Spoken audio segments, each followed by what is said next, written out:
On September 3rd, 2022, in downtown Detroit, I met two friends outside the gutted Hawkins Tower because we wanted fresh footage for our urban exploration channel, and I believed the 70-year-old office block, empty since the early 90s, would give us rust, broken marble, and a view no one else had filmed. So we slipped through a side door that had lost its security bar, climbed a stairwell crusted with pigeon droppings, and reached the third floor where daylight poured through smashed windows and turned dust into gold flakes. And right then, I felt the pull that always comes when concrete whispers history. So I forgot about warnings the forums posted about sudden floor collapses and security patrols, and I took the lead, camera on chest rig, keeping sentences short to preserve breath because stale air clung thick. The plan was simple: reach the roof before sunset, film skyline, exit before dark. Yet even on the third floor I heard faint humming in the walls, like old electrics still alive, and that made me curious because the building had no power feed recorded since 2004. So we followed the hum past empty cubicles and found an elevator bank sealed by scabby plywood. Yet the hum grew louder near the middle shaft, and a breeze drifted out from a gap where plywood had split. Breeze that smelled not of mold, but of hot dust like a running motor, and my friend Marcus said the shaft must vent heat even without power, which made no sense, so I peeled the panel back, shone my flashlight, and saw the elevator car parked 2 floors below with its ceiling panel missing, leaving a square black hole that dropped farther. The humming now sounded like metal cables vibrating, low and steady, the way an active lift sometimes trembles. My other friend Tessa warned we would lose daylight, but I told them a working system in a dead tower was a story, so we hunted for the machine room, climbed to floor 7, found the maintenance door cracked open, saw fresh oil streaks on the gears, saw a green light on a control panel blinking ready, and Marcus laughed because someone must pay hidden rent to run this relic. Yet as he spoke, the green light switched to a slow pulse, and a relay clicked and the motor groaned awake. Cables above us twitched, and on the service screen a single command flashed, "Going up." We froze, listened, and heard the car glide upward, past floor 4, then 5, squealing slightly, then stop at 7 where we stood. Hallway lights dead, but a faint ring pinged behind us in the shaft. Tessa whispered we should leave, so we crept back to the elevator bank, ready to run. Yet the plywood sheet on the middle shaft had folded outward, and the doors behind it parted a hand's width, spilling faint yellow light into the corridor. None of us touched the call button. The hum eased to silence. I eased closer, camera rolling, sliding my hand between doors to peek, and saw an interior lit by a single security bulb, walls lined with mirrors cracked like veins, floor scored by something heavy. The panel inside displayed level 17 glowing faint even though we were on 7. I stepped back, door squeezed shut, plywood swung to place with a dusty thud, motor whined, and the car rose again. Tessa begged we leave. Marcus agreed but wanted proof we had really seen power, so we dashed to the roof stairs, up 10 flights fast, lungs burning. Roof door pushed open easy onto a flat graveyard of air conditioning boxes. Sun had dipped low, sky orange. I started filming skyline but paused because in the corner stood the same elevator car, its doors open to nothing. Roof plates bent like a fist had punched through, cables slack and looping into a maintenance hatch. Impossible because the shaft ended 3 floors below. Marcus stared and muttered that the car could not be here. Wind gusted, door hinges moaned, and from the darkness inside the car a shape crawled out. Hunched, wrapped in filthy coveralls, wearing a rusted service key on a chain, skin gray with dust. It dragged one leg like broken, turned to us, smiled too wide, and whispered one word that sounded like down, though no breath moved its lips. We sprinted for stairs, but the stairwell door slammed from inside, locked.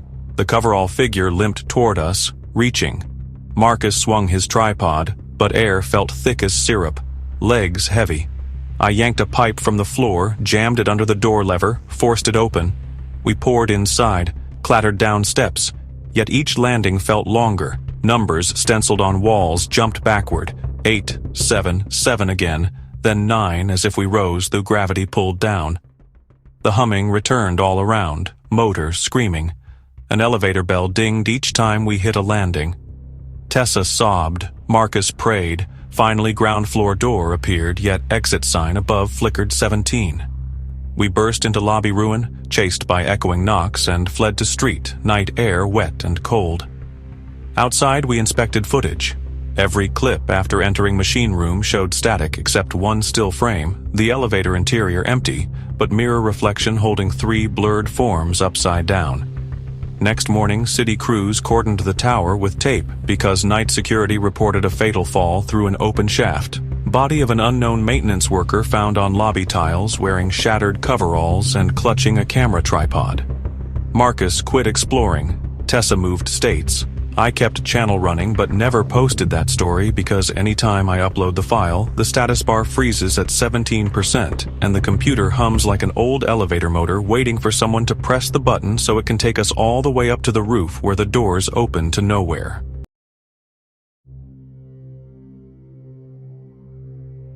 On March 11, 2023 in Richmond, Virginia, I joined my friend Dana and her cousin Reese to scout the sealed service tunnels under the long-closed Laurel Street paper mill because a local forum claimed the tunnels still carried emergency lights powered by an old battery bank, and we thought that soft glow could give our channel a perfect horror aesthetic. So just after dusk, we crossed the James River footbridge and slipped through a hole in the chain-link fence that wrapped the mill's crumbling yard, and every step on the cracked pavement sent weeds rustling. Yet no cars passed, no watchdog barked, only river rush in the distance, and the mill's brick shell loomed huge and hollow like a burnt hive. We located a warped steel hatch behind the loading dock, pried it with a crowbar, and coughed at stale air that smelled of wet cardboard. Then we climbed a short ladder to a landing littered with broken pallets and followed a narrow stair that spiraled into darkness. Phones on flashlight mode, cameras rolling, voices hushed to keep the audio clean. The stair ended at a concrete corridor barely 6 feet high, walls tiled white but filmed with yellow residue, and 10 yards ahead a dim green emergency light flickered over a metal door. Proof that power still pulsed somewhere deep, so adrenaline spiked because that meant strange photos and maybe secret research rooms, the kind of myth viewers love. And we pressed on, boots crunching glass. Beyond the door the passage split left and right, each branch marked by fading paint arrows pointing to shipping and boiler. But beneath those words, somebody had sprayed fresh letters in black reading "Turn Back." And I laughed because taggers always add drama. Yet when Dana ran her hand over the paint, it smeared wet, even though the tag looked days old. We chose right because the boiler wing promised big spaces, and Reese tossed a glow stick to mark the junction, its neon yellow shine landing in the middle of the fork. The air grew warmer as we walked, odd for March, and thin steam drifted out of vents overhead, whispering like breath. After 50 paces, we reached a heavy blast door propped open with a crushed toolbox, and on the other side lay a cavernous pump room, ceiling lost in shadows, floor flooded ankle deep, reflecting stray beams like oil. Yet in the water, hundreds of soggy paper scraps floated, some blank, some showing faded diagrams of gears and fiber rollers. And as we waited, the surface rippled in concentric rings even when we stood still, like something large stirred beneath. Dana filmed wide shots while I scanned for safe footing, and Reese drifted toward a raised workbench that held a row of sealed plastic containers wired together, dull LEDs glowing faint blue along their tops. The rumored battery bank. But the wires ran deeper into darkness toward a second tunnel at floor level that slanted downward. Curiosity pushed us and we crawled through the low opening, water now knee-deep, and after 20 feet, the roof rose again, revealing a straight tunnel lined with thick fiber-optic cables, some clipped, others pulsing with slow orange light that reminded me of sleeping embers. Every 10 steps, a tiny LED bulb mounted to the wall sparked on for a second, then off, like the place sensed us passing. Dana whispered that the infrastructure looked too modern for a mill abandoned since 1998, and Reese joked maybe the city used it for data routing, but no municipal tag logged here. Suddenly, the cable lights ahead shut off in one wave, plunging us into near darkness except for our beams. Behind us, water sloshed, though none of us moved, and we spun cameras back to see a faint red glow floating just above the waterline 30 feet away. Then another, forming a pair of eyes at human height. But when I raised my flashlight, the beam revealed nothing solid, only ripples and drifting paper, yet the eyes remained, glowing around the edge of my light as if painted on air. Dana backed into me, muttering, "We should go," and Reese agreed, so we turned, but the tunnel ahead now appeared slightly different. Floor slope steeper, cables gone, new brick where concrete had been, and a muted alarm tone began 2 corridors away, one low beep every second like a heart monitor set slow. Adrenaline hit, and we started fast walk through rising water that felt warm, almost body temperature, turning each junction blindly, leaving glow sticks when we could, yet every glow stick left behind blinked out as soon as it touched water. We found a stair and climbed, dripping, but the door at top led to another corridor rather than the pump room we expected. Walls freshly painted pale green, linoleum underfoot clean, and ceiling fluorescents buzzed alive row by row, revealing hospital gurneys lining the hall, each draped with plastic sheets, some shapes beneath. And I realized the mill once processed medical labels, maybe it connected to the defunct charity hospital 4 blocks north. Yet the city demolished that hospital 20 years ago, so my rational thoughts spun. A speaker crackled overhead and a gentle voice repeated code green like a nursery rhyme, while wheels squeaked in the distance. We hugged the wall, stepping past gurneys, but plastic brushed my arm and slid away, revealing a paper silhouette instead of a body. A human outline cut from millstock, edges waterlogged. Farther on, more silhouettes lay stacked, some propped in wheelchairs, and the hallway ended at double doors marked discharge. They swung inward on their own with a hiss, showing a service elevator lit crimson, doors open, interior walls covered in handwritten notes on paper scraps taped in rows, all reading "Do not follow the light." Reese refused to enter, so we bolted left through a laundry chute room and found another stair. This one rose 3 flights and dead-ended at a rusty grate. Through slats we saw the original pump room again, water lower, glow stick still shining, our own earlier footprints on dusty ledge. Yet when we dropped through and splashed down, the water felt ice cold as before, and the red eyes were gone. We retraced steps, found the first junction where the neon marker should float, but only dry floor appeared. No stick, no wet paint warning, only silent brick. A single emergency light above popped, showering sparks, and by that weak flash, we noticed fresh footprints heading out toward the hatch we entered. But instead of 3 sets, there were 4, 1 pair larger, deeper, each step leaving a soggy paper sheet shaped like a foot that dissolved after seconds. We sprinted, reached the ladder, climbed, burst into night air where police cruisers idled because a passerby heard distant alarms inside. Officers questioned us, inspected tunnels, but found locked gates we never saw and no flooded pump room, only dry storage. Their report later noted a single scrap they recovered near the hatch, blank on one side, on the other printed with red ink. "You broke discharge protocol." Dana shredded the scrap, yet next morning, her camera card held a new folder labeled Code Green, containing a single video of the 3 of us sleeping in our own beds, filmed from our ceilings, time-stamped 3:33 a.m.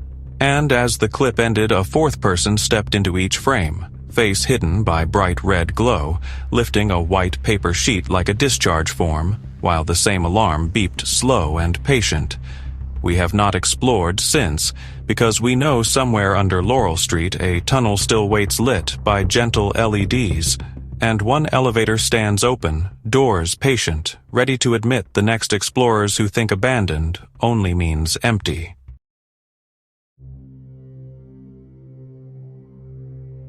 On June 17, 2023, outside Abilene, Kansas, I met my college friend Luis in a dusty pasture where a Cold War Atlas F missile silo lay half forgotten because ranch fencing kept most trespassers out, but Luis had bought the decommissioned site at auction for almost nothing and wanted help filming a walkthrough before sealing it for storage. So we lugged helmets, hip waders, and 2 LED floodlights to a sun-baked concrete slab that held a steel hatch the width of a truck hood, hinges orange and flaky, yet when Luis swung the wheel lock, it turned smoother than it looked, and the lid rose on hydraulic arms that hissed like breathing lungs. Warm air rolled up, smelling of wet iron and dandelions, which felt wrong because the ground had been closed for decades. But curiosity pushed me forward, so I clipped rope to an anchor point, dropped a ladder, and climbed into darkness while my headlamp cut a cone through dust motes that drifted like lazy snow. 15 feet down, my boots hit the upper platform. A ring balcony welded around a vast cylinder that plunged out of sight, water glimmering faintly far below where the missile once sat. Our voices echoed long and low. We set up cameras, then Luis flipped a breaker panel wired to a generator at the truck, and to my surprise, string lights lining the shaft flickered on one by one, old bulbs yet steady, giving the interior a carnival glow. He joked the Air Force built sturdy, and we started descending metal stairs that wrapped the wall, each landing tagged with faded stencils reading Level 1, Level 2, all the way to Level 10, where steel grates met dark water that filled half the silo. The surface lay still, mirror flat, reflecting the chain of bulbs. We tossed a glow stick expecting a splash, but it landed soundless, sliding under as though the water swallowed noise.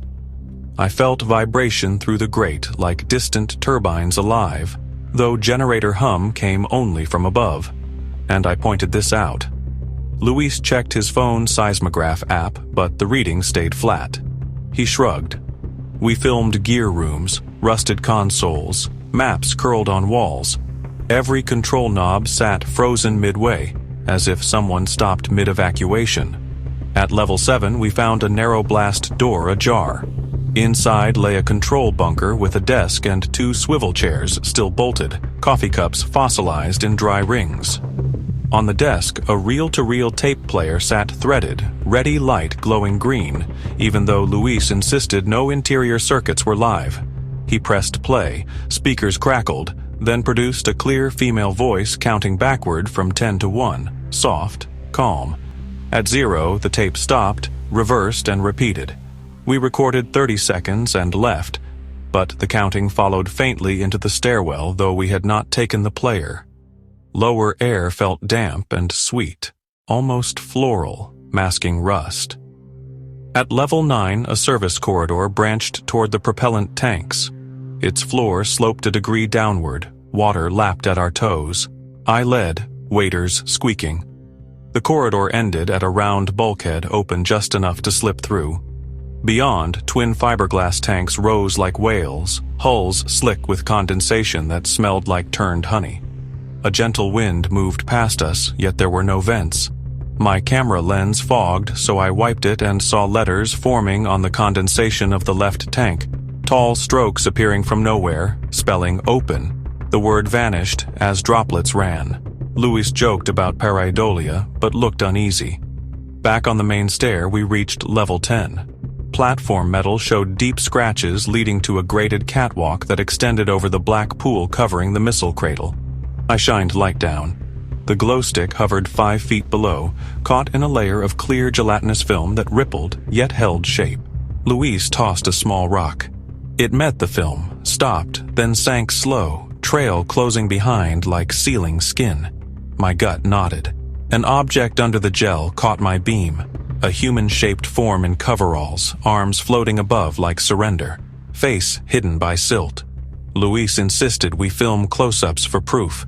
He unhooked a sample jar, knelt, reached through the grate to skim surface, but the gel stretched to his glove like taffy and clung. He jerked back. The strand snapped, but residue on glove shimmered and subcooled vapor formed around it like dry ice, though temp gauge on my wrist read 64. Debate ended when the string lights 2 levels above went dark, sequence rolling downward bulb by bulb toward us. Generator whine still hummed through rope above, so cut seemed internal. The counting voice drifted louder from every wall, now repeating 3 to 1, faster each loop. We rushed upstairs, lights died ahead, always 2 landings higher, forcing us to climb in dimming chase. My breathing echoed so big I felt shrink-wrapped. At level 6, we hit a wall of warm air smelling of dandelions again, stronger, almost choking. The lights above stopped dying and instead glowed bright amber, different hue. On level 4, the stair shook, then steadied. Looking through the center void, I saw the water far below bulge upward as if something pushed from underneath, film breaking in slow petals. A long arm of clear gel rose, tip blooming hand-like with webbed fingers that groped for railing 10 meters beneath us. I yelled to move. At level 2, the blast tape voice cut mid-count. Silence felt heavier than the hum. The hatch at ground level slammed closed. The hydraulic arms that held it earlier now hissed downward, sealing daylight. Steel rang like a bell. We were trapped. The stair under my feet softened, metal grill sinking slightly, footprints filling with watery luminescence. Louise cursed, sprinted to a maintenance alcove marked cable room. I followed. Inside a vertical shaft held the old personnel lift, a narrow cage on cables. He hit up. Miraculously, ancient batteries engaged, and the cage shuddered upward. Behind us, the corridor floor dissolved, gel fingers spilling in, coating walls. As Cage climbed, we watched the substance climb too, flowing like reversed rain, no splash, no sound. Cage reached the surface hatch. It remained locked. Luis forced pry bar into seam, arms shaking. Gel rose the shaft, brushing cage floor, hissing like soda fizz. I grabbed emergency crank, wound furiously. Hatch popped, sunlight stabbed. As we crawled out, Gel recoiled from light, retreating down like a slug. We slammed lid, threw a rusted chain round wheel, and ran to truck. Driving away, Luis played back our footage. Every frame after level 7 showed black screen except audio of the female voice counting. But on final clip, just before blackout, a clear image froze. The gel hand gripping the catwalk, droplets forming a smiling human face inside its palm. We alerted state police anonymously. They cut and welded the hatch next day. A week later, Luis called me at dawn, voice flat. He had received a package with no return address. Inside lay the reel-to-reel tape, ready light still glowing though no outlet nearby, and a fresh bunch of dandelions tied with wire. I hung up and smashed my phone. Sometimes when wind passes over fields and I smell warm flowers, a distant voice in my head calmly counts 3, 2, 1. And I picture a clear hand reaching up through the earth, waiting for someone to aim a bright light down the hole and give it a reason to rise.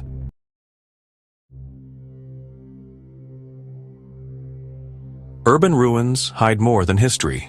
They wait, alive, for fresh footsteps. If these exploration horrors pulled you into the dark, like share, subscribe, and hit the bell icon so you're geared up when we unlock the next forgotten door,